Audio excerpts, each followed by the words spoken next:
Hey, friends, welcome back to Shift Happens. My name is Joe Smith. I'm your host and the pastor of an open and affirming church here in Gainesville, Florida. And with me today, I have a special guest, and it's special because it's special to me personally. Um, I have with me author and digital pastor and spiritual coach, Colby Martin. And Colby is the author of Unclobbered and also the new book, The Shift. And it's special to me because his book, Unclobbered, is the one that was handed to me when I first started my personal journey of deconstructing queer inclusion within the church. And so it's one of those guests where there's like a personal like, oh, I'm so glad just to get to meet and talk, much Yeah, less, everything we're going to talk about. But just, thank you so much for taking time to come on here and talk with us about all this stuff. Really, really appreciate it. I'm glad to be here, Joe. Thanks for the invite. I'm trying to understand what's on your hat. What does your hat say? What It's kind of shifts are Mizzou. we It's their celebrating? it's their uh it's their uh their bowl win this past Who, year. who is it? Mizzou. Oh, well, congratulations. I have zero connection or affiliation to any collegiate sports, but I'm really happy for you. So, Well, I'll take it. We are a long-suffering fan base, so okay, any okay, win is a good win. Anyway, okay, good, good, good. Well, yeah, congrats. Is there yeah. anything in Florida that you support, or are you just kind of Oh a no, no. We expat we Mizzou root fan? no, we root for the home team. I'm in Gainesville, so it's the University of Florida, the Gators. And so Okay, we root for the home team until they play Mizzou, and then it's that's all fair. bets are off. And Yeah, then it's yeah. then it's lots of trash talking. And some years we win them, some we don't, but it's always a lot of fun. So yeah. That's good. Well, I'm sure this is why you folks turn in to hear us talk about sports. So let's keep going. It's Who you got for the literally Super the Bowl this whole week? podcast, right? No. Yeah, I invited for those that don't know, Colby is the pastor or the author of Unclobbered, and if you're unaware of that book, it kind of just walks through the clobber passages. But I had mentioned to you before we started recording, what was so impactful for me was your story that you wove into some of the theological stuff that was there, just your journey of I mean, really, just like God laying it on your heart to start doing this. And I mentioned to you before that when somebody handed me that book, it was permission. It was permission for me to keep digging, to keep asking questions, to keep going, even when I didn't feel like I wanted to. I couldn't put it down and I couldn't stop. And your story in there was a big reason for that. Hmm. Yeah, it's so nice to know you're not alone, right? I mean, Yes. to know because it can feel very lonely. It can feel very lonely, especially in the world that how long have you been in ministry, Joe? 22 years. Okay, 22 years. So yeah, 20 years for me. So yeah, 2 decades of doing this work. And I remember uh, so 12 years ago, would have been around the time, the 12, 13 years ago, would have been around the time where I was acutely aware of just how alone I was while Mm. working in this mega church, in this suburb of Phoenix, Arizona, like surrounded by all these staff and all these people. I'm like, wow, I feel really alone. And it's because I'll speak for me. I'm not entirely sure your background or context, but being raised in a Mhm. conservative, for me, it was Baptist, sort of morphed into generic evangelical, raised in that culture, uh, the expectation was that you regurgitate the things that have always been taught before.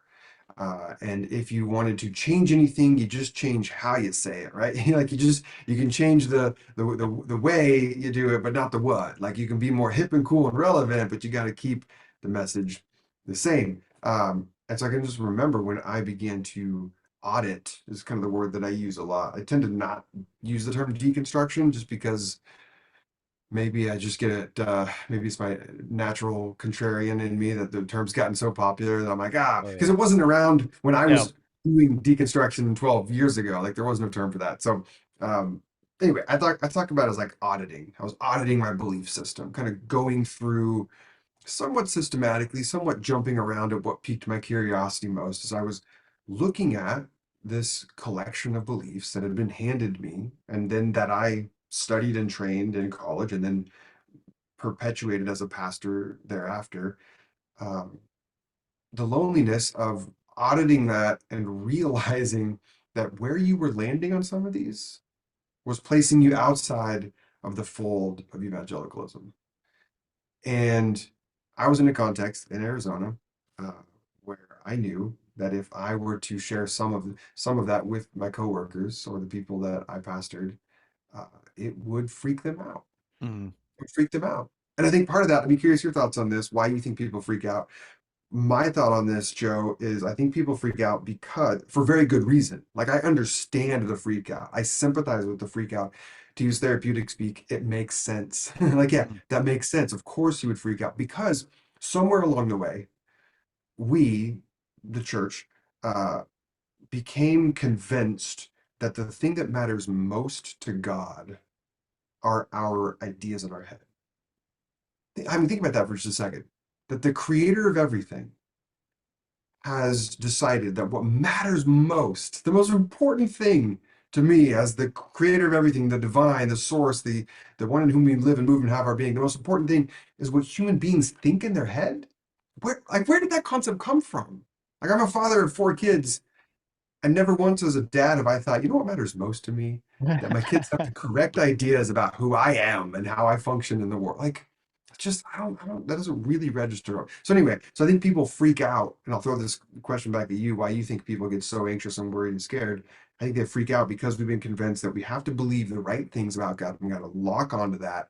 And then any sort of thing that feels like a threat to that is now threatening my very standing with God because I think God cares most about what I believe. And I think Oh that's yeah.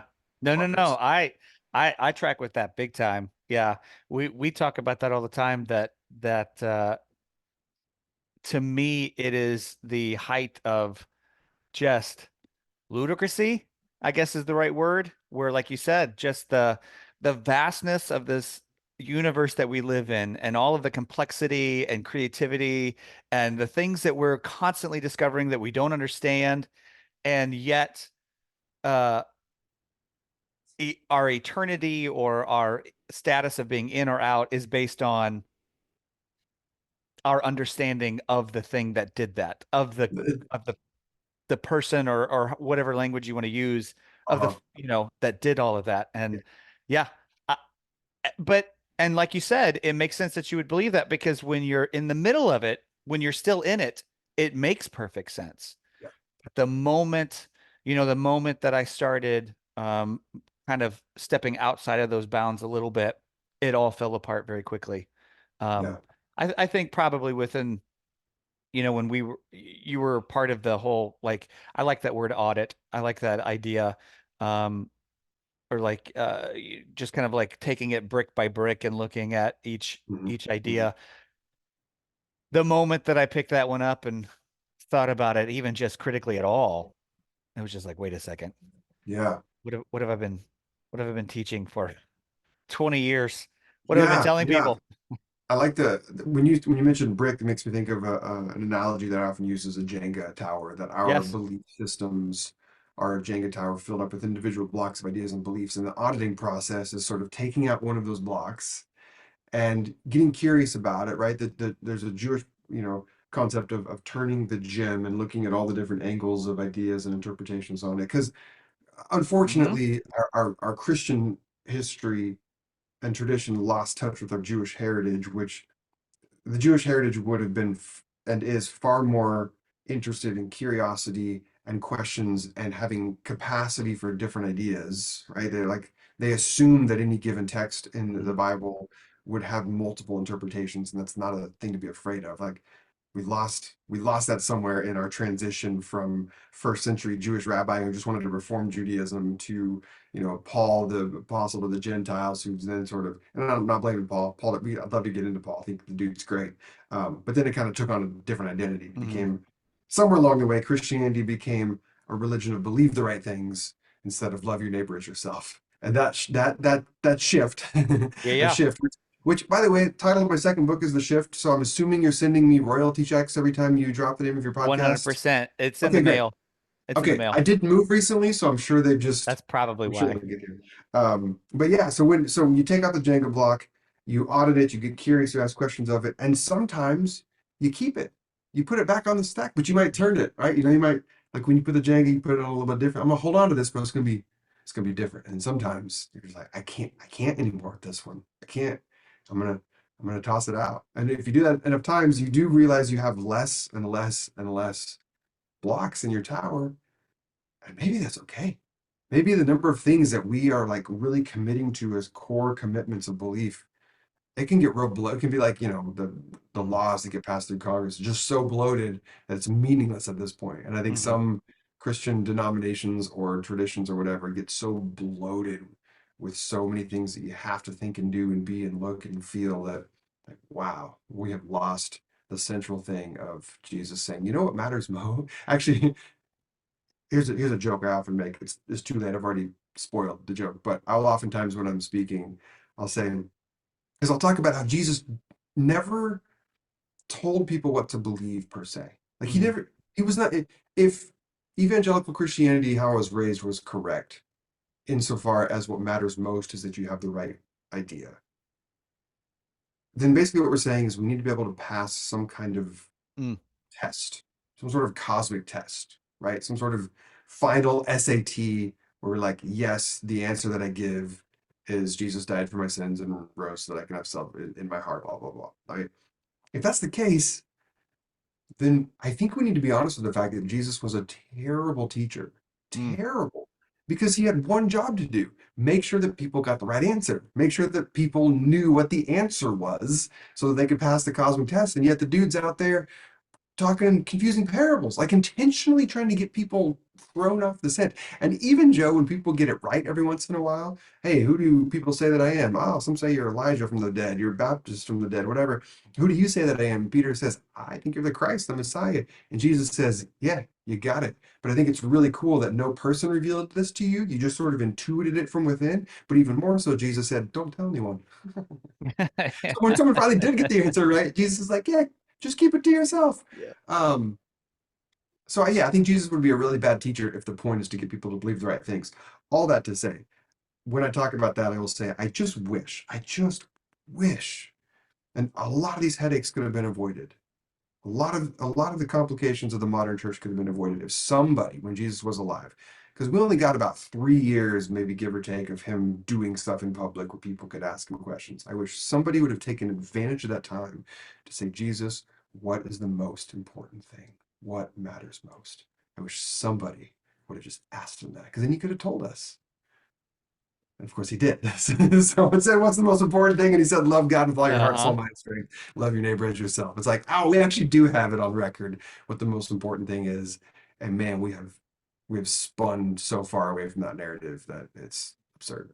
Yeah, you're not kidding. And it's funny you mentioned that because for us, when we were going through that whole process, especially with the idea of queer inclusion in the church, um, that that that thought process was the biggest for us. The idea of like loving your neighbor as yourself, and then when you put that together with good fruit, bad fruit, Yeah. good Yes.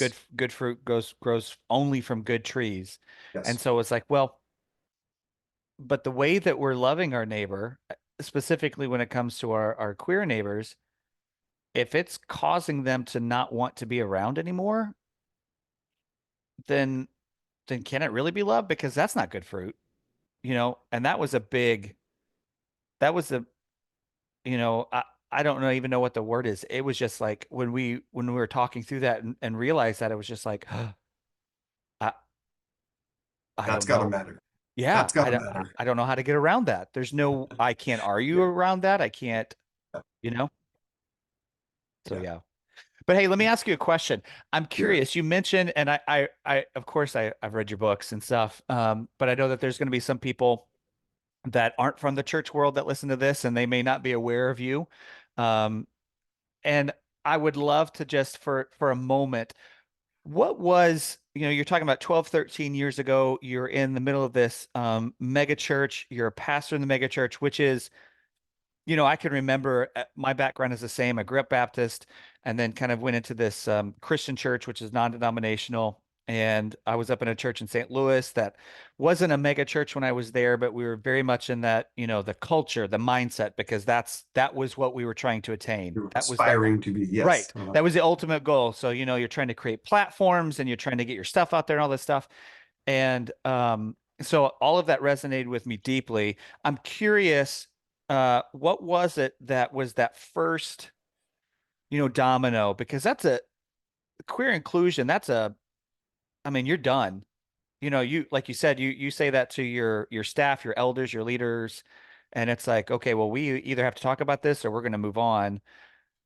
That's a big one to a hurdle to jump over. What started that process for you? What started specifically investigating the topic of the Bible and homosexuality, or what Yeah. Or started just, the I mean, it was process? something that, was it a process that led you to that point? Was Yeah. it something else and then you got there, or what did it start with that? Yeah. Okay. So I'll go back to I am 1 year out of college. So I got my degree, my bachelor's degree in pastoral ministry. And I'm working at a church up in Salem, Oregon as their associate worship pastor.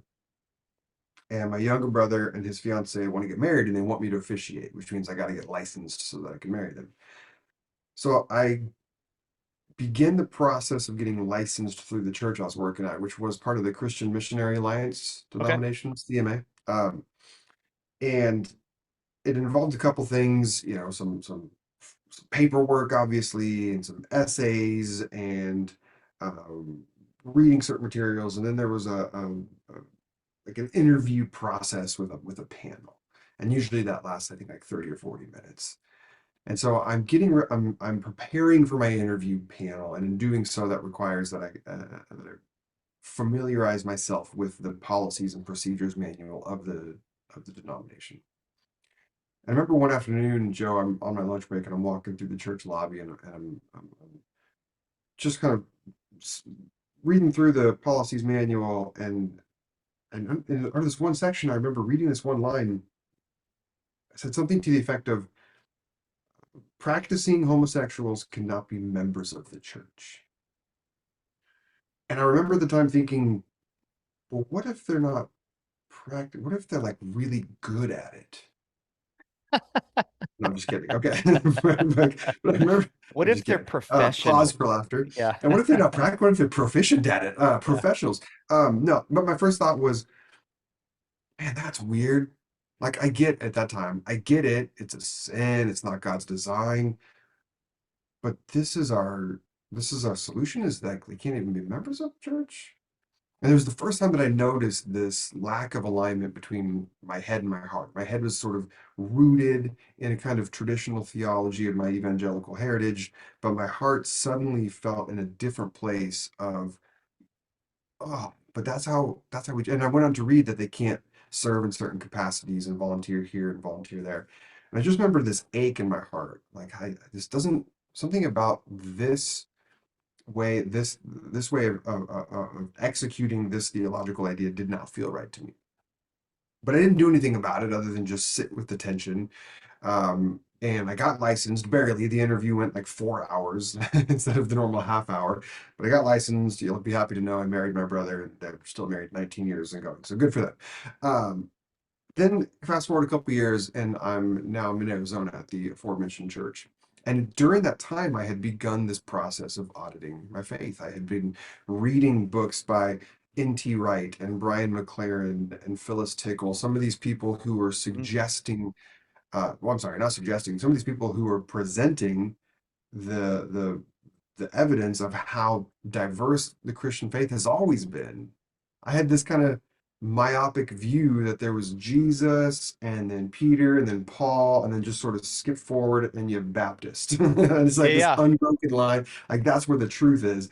And that was some of the first time learning about just the myriad ways that faithful people in the last 2,000 years have come at these questions and landed in different places. And it just began to open my mind up a little bit. So I began to audit all sorts of things, including what does Jesus mean when he talks about the kingdom? What is the good news of the gospel? Who was the historical Jesus? Like, what does that mean to say that and not be afraid of it? Because in my Baptist college, the Jesus seminar, the historical Jesus was like, no, stay away. That's Oh yeah. scary, liberal stuff. Like that's going to lead you straight to hell. Um, and so I'm in over the next couple of years, I'm just exploring all of number of different topics.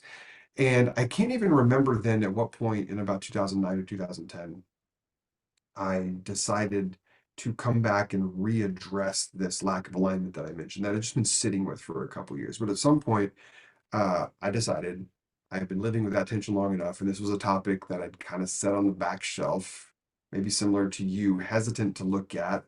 Um, I don't even know how true that is actually. I think I just didn't have a reason to. Hmm. There wasn't anybody in my church that was clamoring for that to be reevaluated. I didn't have any family or friends that were gay that were sort of forcing me to relook at the issue. It was just, so it was a matter of convenience. Like I didn't need to really explore that. Just I feel looked that. at other, yeah. And then eventually at some point, I'm like, all right, what does the Bible actually say about homosexuality? And that was when I discovered what are called the clobber passages, which are the 6 verses in the Bible historically used, I would argue misused, to justify discrimination against those who identify as gay, lesbian. Um, and I researched those, not knowing whether the head would align with the heart or the heart would align with the head. I'm like, I didn't know where this was going to go. I Hmm. just know that I had to look at this with as honest and open heart and mind as I could. And it was through that process on the other side of that study that I decided, wow, I actually think not only do these verses not say what we've always been told they say, but sometimes they say almost the exact opposite, which is kind of fascinating for me that you can go through the heart of these things, the cultural context, the historical context, the textual context. You can look at it and on the other side of it, even articulate this might say on some ways the opposite of what we've always been told, which is really interesting to me. And so yeah, that was about 2010, I think, when I sort of settled the matter here. But as I mentioned earlier, I ain't telling no one. I mean, Yeah. I know no one was gonna know that that was what I was thinking because that certainly would have been the thing that undid me for sure. So I'm curious, what made you decide to actually put all that to paper and be like, hey, other people need Yeah. to know this because Yeah. they did, you know. Yes. Yeah. Yeah. So in 2011, September 2011, so I'd probably, like I said, been living with this new conviction internally for about a year, maybe 18 months. Uh, but in September 2011, uh, then President Obama signed the repeal for Don't Ask, Don't Tell, which was the military ban against gay service members. And I remember that day feeling really good about that, like thinking, oh yeah, this is kind of a discriminatory law, like irrespective of how a person might feel on the topic of sexuality and in the church, like what does that law have to do with the church at all? Nothing. Right. But I just thought this is discrimination. So that's cool that we're not doing that anymore. And so I posted an article to my Facebook with 6 words that just said, I'm glad this day finally came. And I posted the article. There was just an announcement from, I don't know, Politico or Washington Post. I don't even know. And went to bed that night, woke up the next morning to just a stream of people in my community in my church just freaking out. Like, why are you advocating for the gay agenda? Which, by the way, I've been doing this work for 12 years and I still haven't gotten my copy of. So I'm still waiting for that. Is the church now pro homosexual? Like all these people just drawing these, at the time, I thought drawing these ridiculous conclusions Yeah. from my post. Now, Joe, I can look back, I was a little naive to think that that wouldn't have been some sort of dog whistle to my community that, hey, I probably think differently on this topic. Um, and so I think part of what was happening maybe was that the part of me that was living incongruent, my internal reality with my external situation, I think had been strained long enough. And I almost wonder if a deep part of me sabotaged the external part of me. Like we're gonna Uh-huh. a little pressure relief valve. We're gonna float this balloon up there. It certainly wasn't conscious, but what ended up happening is I got called into a board meeting 3 days later, forced to give an account for my theology on sexuality, and all this is in the book Yeah. Unclobbered. Yeah, half the it book is. tells this story while the other half deals with the clobber passages. And so I told the board what I thought. For the first time, opened up. I came out of the theological closet, if you will, and they said, "Thanks for sharing. Don't come in on Sunday. We'll replace you, and we'll have more information next week." And then I came back in on Tuesday to the office, and they fired me effective immediately. So to answer your question, how did it get to paper? Part of it was this: I had at that point accumulated some interesting research and had a lot of thoughts to say. And once I gotten fired and sort of the dust settled on that, I started sharing some of my thoughts, either on, I think it was on Facebook first. It's like responding to people that wanted to know what was going on.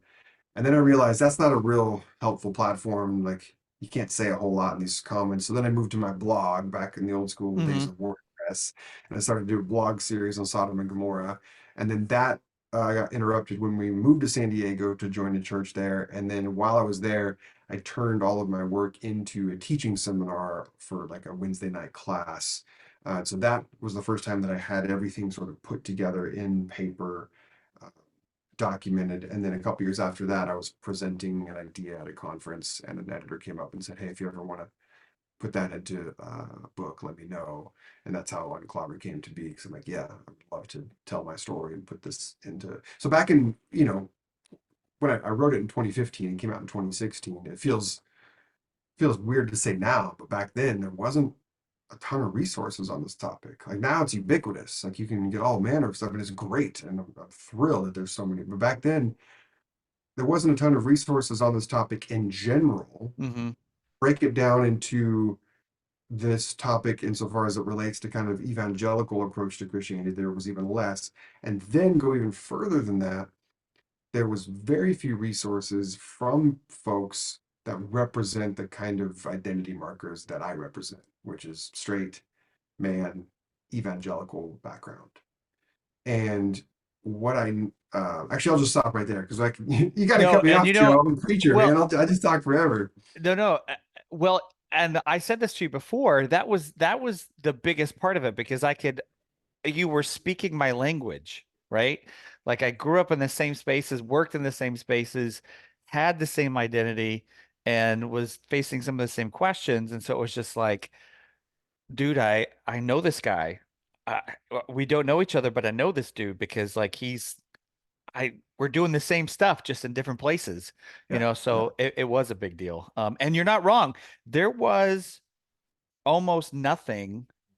Um, and there's a lot more now, but even just a handful of years ago, I read your book and then I read Kathy Baldock's work, and then Dr. Gushy. And I know that there's like Matthew Vines and there's a few more torn and stuff. Um, but there even just a handful of years ago, there wasn't um yeah. a ton of resources out there to like that were it at least accessible, you know. That's right. Yeah, yeah. That's what I try. I try to make my work accessible. If I do one thing well in Yeah. life, it is to attempt, I don't always succeed, but attempt to make relatively complicated, clunky ideas into something that's accessible for people. So that's what I try to do with my work in general. And it's really, I love hearing the feedback, what you just shared with me there, Joe, um, because I'll add to it. Well, let me say this. Let me back up and say this. I'm also aware that there is an argument to be made or a case to be made that someone from my vantage point, straight, white, male, maybe shouldn't be in this space talking about these things. Hmm. I think that is I think there is a kind of legitimacy to that critique, especially in the more liberal, progressive end of things. And I get that pushback, not a lot, but occasionally I'll get that pushback, and I understand it. And what the gist of it is like, hey, dudes like me have taken up enough Yeah. airtime and enough oxygen for long enough. So maybe like just Sit be this one quiet. out. Yeah. Get, you sit this one out.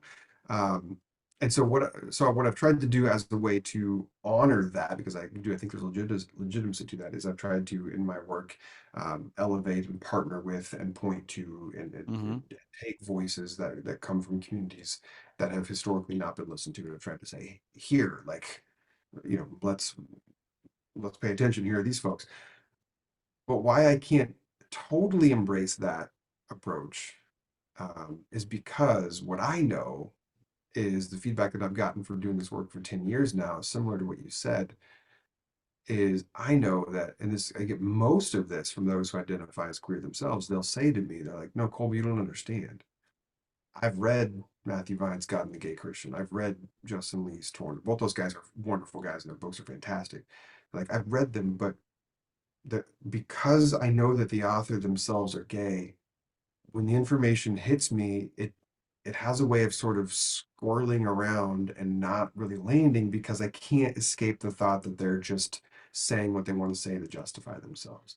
They say when I read your work, it has a way of landing differently because I know like you don't really have a dog in the fight, and because you represent these voices and this perspective that historically have been the ones that have caused the harm. It has this sort of way of landing differently. Um, so I know that if you were to just take my work out of a vacuum because I'm straight and white male or whatever, if you just take it out, um, that's a lot of good that has been done that might not have been. I don't want to I don't want to overstate my importance. I'm just an average Joe from Albany, Oregon. Like there's nothing remarkable about me, so I'm not overstating my importance at all. I promise you. But I have heard enough feedback from the years to know that it's because I come at it with the tools of evangelical exegesis. It's because I come at it from the perspective of, at that point, having been a pastor for 10 years, um, and because I don't have a dog in the fight, that it just, I don't know, it has a way of landing differently. And I think that's a pretty beautiful act of grace that I say thank you for to be, I, yep, I know exactly what you're talking about.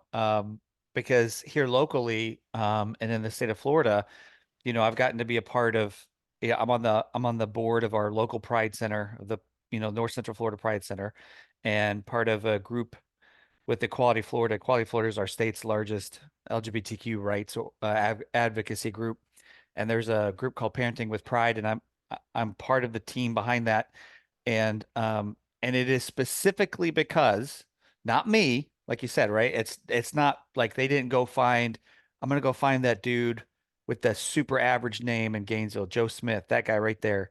But it's because, I grew up in the conservative church. I was educated in the conservative Bible church, colleges, and then worked in them for so long, and then did the work, like you said. You're taking out these Jenga blocks, but it's specifically because I come from that space, and I'm white, and I'm cis and straight and male pastor, that there's an added punch almost.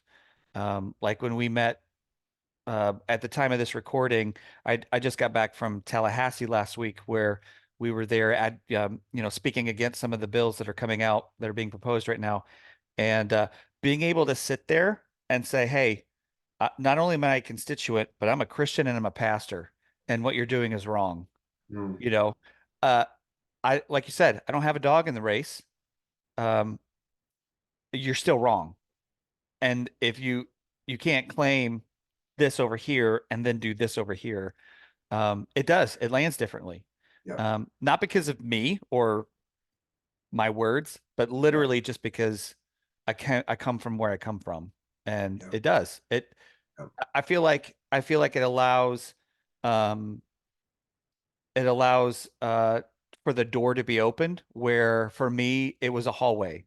There was no door. I'm just walking through, and my friends may not have been able to get through before. yeah, I mean, if that makes sense. sure, yeah, yeah. Yeah, no, I get it. Um, so I'd love to. I don't want to dwell all on the past, because you do a ton of amazing stuff now.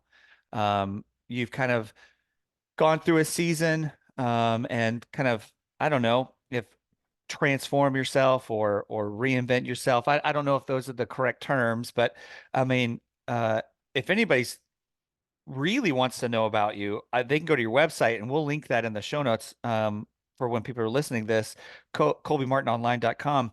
But you do a ton of stuff, man. Like you were event speaking and teaching and preaching, coaching.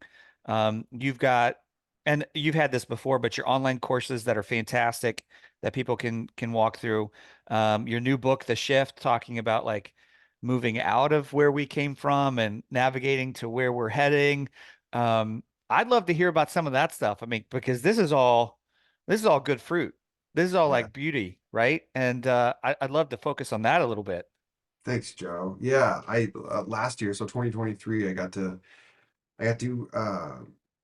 put together a book tour for the shift that was going to happen when the book came out in 2020.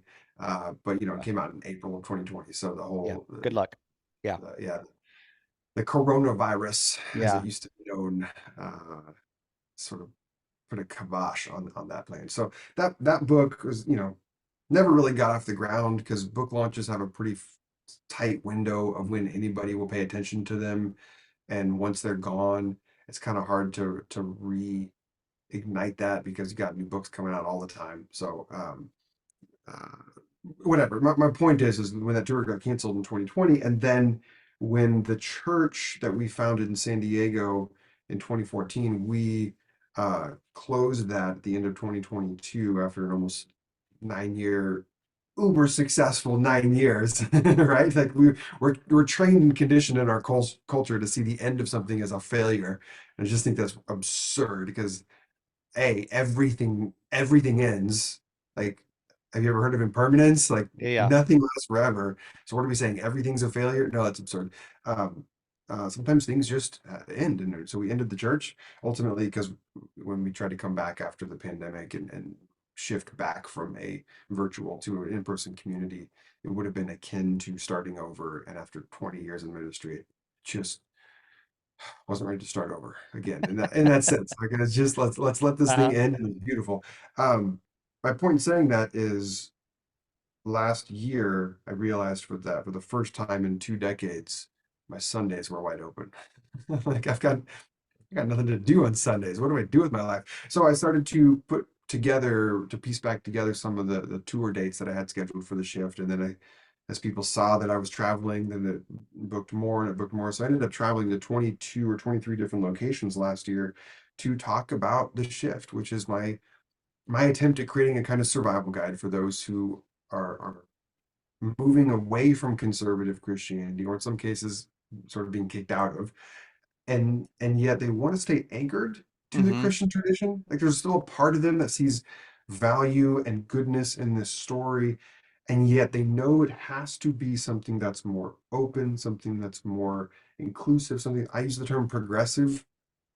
Honestly, Joe, I think that term was more helpful back in 2019 when I wrote the book. I think Hmm. today it might have layers of baggage that's less useful. But this is the thing about any label. Yeah. All labels are useful until they're not. Until they're not. Yep. At some point, we will always transcend some label. Anyway, so it's a survival guide for those who are on the shift from conservative to progressive Christianity. And it's my attempt to articulate the ways in which, for the last 10 years, I've been shepherding people that have been on this shift. And I've seen so many similarities. The obstacles that people face, it's just, Hmm. it's the same things. Like, okay, well, now how do I think about the Bible? Because Hmm. totally, I don't see it the same way. How do I think about how do I think about Jesus? Because even that seems a little bit odd to me. What do I do with God? How do I think about, talk about, feel about God? There's chapters in there about what do we do when the people in our life are still super conservative, our old family, friends, Bible study groups, and they think we've just gone off the deep end. Like how do we navigate that? How do we confront old versions of ourselves that come online in the middle of the night and hit us with a panic attack? Like, what are you doing? We've worked so hard to get you to this point, and now you're gonna throw it all away. We're like, what do we do in those moments when our old self tries to prevent us from growth? How do we think about the idea of faith? Is there a way we can think about it less of a noun, like the set of beliefs that we have and more as a verb, something that we do. So anyway, that's what the shift is about. Man, getting to travel last year all around the country to talk about these ideas was just absolutely life-giving to me. And I'm now doing it again here in 2024. But ironically enough, most of my travel so far is with for this year is going to be on work with Unclobber, because that topic is not going away anytime. Mm-mm. Unfortunately, I tell people I can't wait until I get a call from my publisher to say, "Hey, we're gonna not print any more copies because nobody's buying it." I'll be like, "Yes, mission accomplished!" Like nobody needs this anymore. Um, but fortunately, whatever, it keeps selling more copies every year. Like it just this work is not done yet. And so, like I was just in South Carolina last weekend doing a 5 hour workshop for a group of 6 churches in Greenville. And then that night going to a queer youth event at a Lutheran church. And then the next morning speaking at a Lutheran church. And so, yeah, lots more travel this year. But a ton of it's going to be about Unclobbered, which I'm honored to do this work, man. So yeah, I'm here for it. Hmm. That is interesting. From our context, uh, with it's almost just like not to talk politics or anything, but there was after the Obama presidency, there was almost this like white backlash, I mean that Mhm. came in the form of Trump.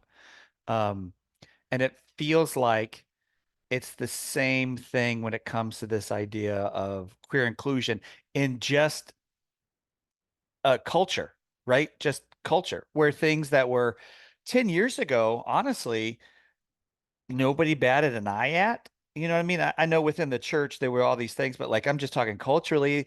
Nobody gave a rip about a drag show over at that bar. Nobody cared, you Yeah. know. Nobody cared that they had drag show story hour. It's been happening for years and nobody cared. And then all of a sudden you got this backlash. So I do find it interesting that even now with the book being as old as it is and having been out as long as it is, that it's still, like you said, it's selling year over year more and more. Um, that's interesting when thinking about that, how that just that political backlash is, and the church, the conservative church doubles down. It's not, there's no leeway. It's doubling down. Unfortunately, that's correct. I think the term we're looking for here is called extinction burst. Mm, Right before something goes extinct, there's a one last ditch effort to survive extinction.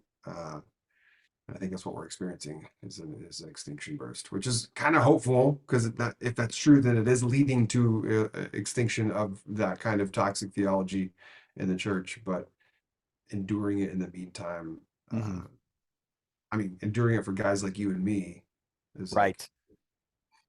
that's wow. I get angry comments on YouTube. Yeah. Okay, like Yeah. nobody should cry for me. I'm doing fine in terms of handling the vitriol of the extinction burst, but it's obviously that our queer siblings Hmm. that are having to deal with the brunt of it. Like that's why you said it earlier. You like to make a doorway for folks who it's always been a hallway for you. I'll often use the analogy of, um, part of why I do this work is because I'll go out front, I'll have the conversations, I'll make Hmm. the videos, I'll put the stuff out there because I can take a lot of arrows. Yeah. Whereas I know one arrow gets the kid behind me, and it might be enough to take him out. And so I'll take him for you because it's just, Yeah, I and I can't. understand That's that. again. That's not a pat Right. on my back. I'm not saying Right. I'm awesome at all. Like, it has nothing to do with that. It just means when someone comes at me on the internet and calls me a spawn of Satan because I'm a heretic, I just laugh and I give them a little heart emoji. Like, Yeah. okay. But when they come at kids, and Hmm. attack them for like the core of how they see themselves, that poor child, like that's gonna be 100%. And difficult, that man. Yeah, and that's the thing, right? Is that I think that's where if you're listening and you're an ally and you're wanting to be an ally, for me, one of the things that I learned is that like, okay, I have been handed this thing that's often called privilege. And yeah. I can use it for my own benefit, and often, not even aware of doing so, but I can also use it for the benefit of others, where, like you said, if somebody calls me those names, I mean, we got called heretics enough that we made t-shirts. So it has it just says heretic across, nice little design, says heretics. If you want to call me that, great. We made t-shirts. Do you want one? Um, we'll turn it into a joke because what do I care what you think? Like Yeah. it Yeah. doesn't it you're attacking me for something that I think. You're attacking me Mhm. for something that I'm saying versus the kids that I help lead the Pride student meetups with, you're attacking them for who they are Yeah. at their core. Yeah. And and again, good fruit, bad fruit. I mean, you're I'm not the one that's going to answer for that stuff. Yeah. Yeah. That's right. Yeah.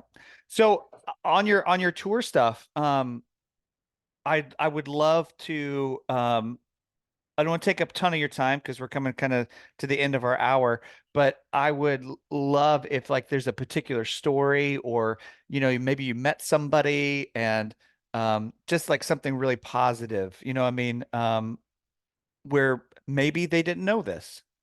Maybe they hadn't thought about First Corinthians this way or uh you know what I'm saying? Just I'd love to hear just some of that good fruit.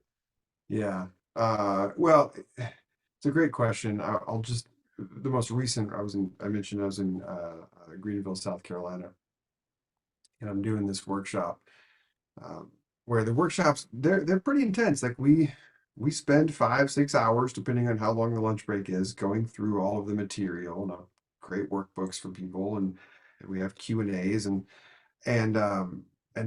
after each session, there's a bit of a break there, and that's when I kind of get to meet and interact with the folks who were there. And there was this one gal who pulled me aside and she's like, I just want to thank you for your book. I want to thank you for your work. And today's going great. And she lowered her voice a little bit. She's like, and I brought my mom with me today. And she's here and hearing some of this stuff for the first time.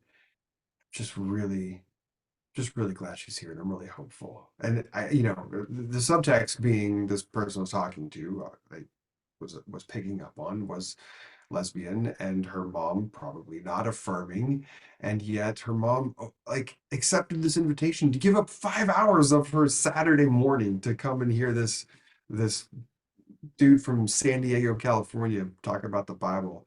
And I just think how freaking courageous of that daughter to even Hmm. extend that to her mom, but then two, like when people like that mom show up and demonstrate just the smallest of opening in the heart space. Oh, Joe, that is magic because that's how people's minds change. People Hmm. will often ask me, one of the most commonly asked questions in Q&As are some form of the following: how can I help convince so and so to change their mind on this, right? Or what do you say to the hardcore this person who's entrenched in their fundamentalism?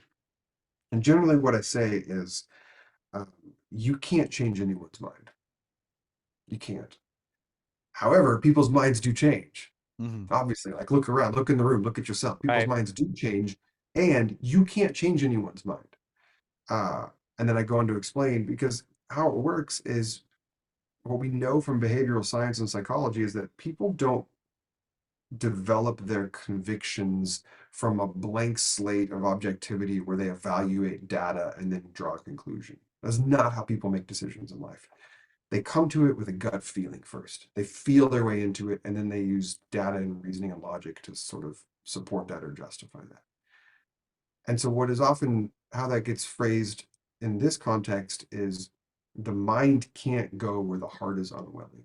Mm. If someone's heart is not open to the possibility that what they've always thought might not be worth holding on to anymore, if they're not open at all to seeing things in a different way, there is zero amount of data, argument, persuasion, rhetoric, proof, whatever, none of that's going to budge because the heart has no opening. But the second the heart has just a little bit of opening, and that's what this mom was showing to her daughter by showing up, was just this little bit of opening. Now, suddenly, it's like, the little leak in the dam has just emerged a little bit in the heart, and now stuff can start to make its way up into the mind, and you can start to hear things in a new way because there's a little bit of an opening in that heart space. So anytime I meet people who show or reveal or in some way communicate that they or someone close to them has this opening in the heart space, I'm like, ah, now it's time to dance. Now it's time to dance. Like this is where the good stuff happens.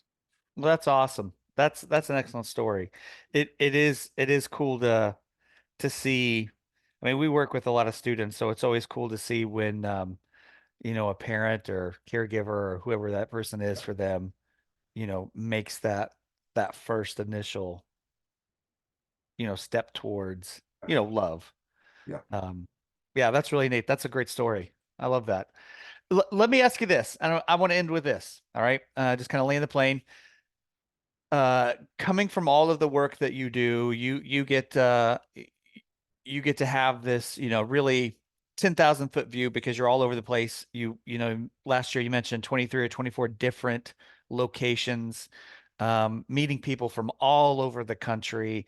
You're hearing their stories, their feedback, their experiences, and there's no way to remember all of them, but they just kind of, congeal to this thing that, you carry with you. What is something that you're finding in the middle of all of this junk? What's keeping you going? What's bringing you hope? What's bringing you joy in the middle of all of this? Oh, I'm so hopeful for this movement. And by this movement, I think what I'm referring to is not specifically inclusion in the church, although that's embedded within my larger statement of this movement, but this movement insofar as those who have reached the edges of a kind of evangelical way of thinking about Christianity. They've reached the edges of it and they realize that these edges are prison bars, and they're Mm, actually keeping people locked in, and that uh, and that the mission and the purpose and the intention of Jesus was always to go further and broader and wider. Like that movement of returning to this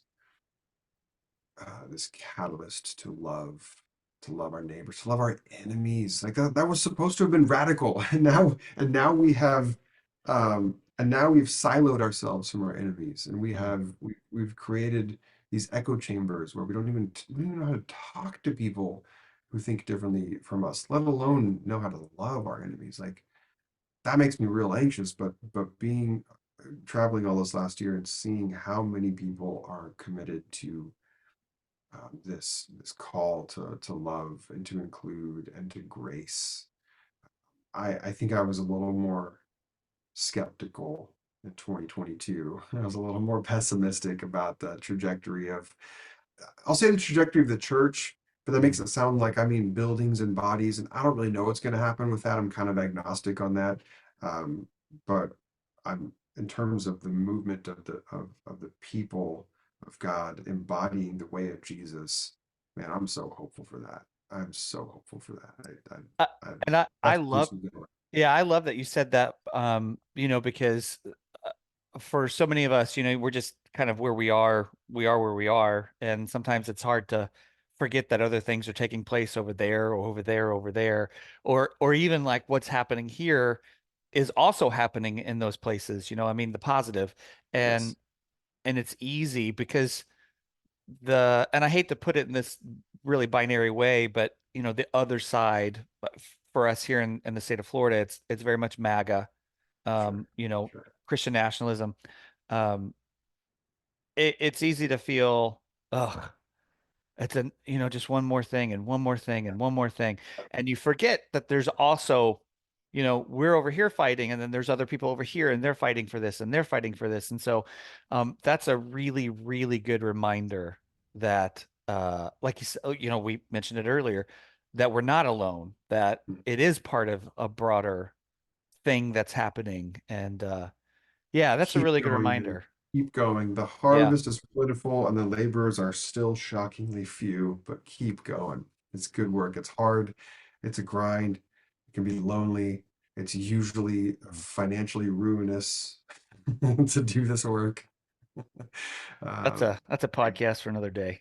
well, it's real. I mean, It is real. it's real. The But people again, that do you know, this we for the mentioned money. it before we started. Like I would, I say this all the time, and you do too.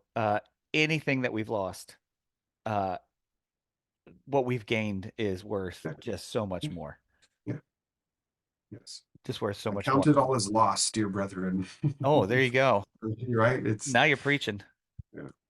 Well, hey, I don't want to keep your time, keep you from all the stuff that you've got going on. Again, Colby, thank you so much. This was really good. It was really uplifting, really encouraging. And then, you know, just for me being able to talk to somebody that from afar played such a huge part in my story. So, Mm. it was really good. I just thank you again. Thanks, Joe. It's great to meet you. Thanks for the invite, brother. Absolutely. So if you're wanting to get a hold of Colby, if you're wanting to find out more or get a hold of any of those books or the online courses, or maybe you're looking for spiritual coaching or any of that type of stuff, his website will be in the show notes. It's colbymartinonline.com.